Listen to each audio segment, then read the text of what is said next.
অন্নপ্রাশন করি, ছোট বাচ্চারা অন্নপ্রাশন করি, কোনো কিছু ভালো কিছু হলে, শুভ কাজ হলে কি করি, দুদিকে দুটো ডিজে বক্স লাগাই, তাই না?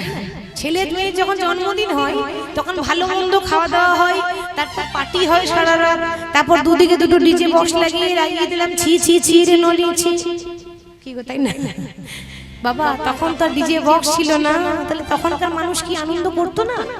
নিশ্চয়ই করতো।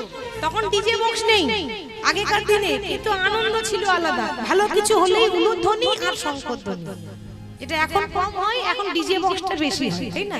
তাহলে সন্তান জন্ম নিয়েছে, পাড়া প্রতিবেশী কি করছে? উলুধ্বনি দিচ্ছে, তোমরা ইউলু ইউলু দাও, উলু ইউলু দাও, উলু ইউলু দাও, উলু দাও, তোমরা উলু দাও, উলু দাও। কেন উলু দিলে কি হবে? যত উলুধ্বনি দেবেন তত আমার রাই ধ্বনির কৃপা পাবেন, যত ধ্বনি দেবে ধ্বনি পাবে, ধ্বনি দিলে ধ্বনি পাবে, উলুধ্বনি দাও, ধ্বনি দিলে ধ্বনি পাবে,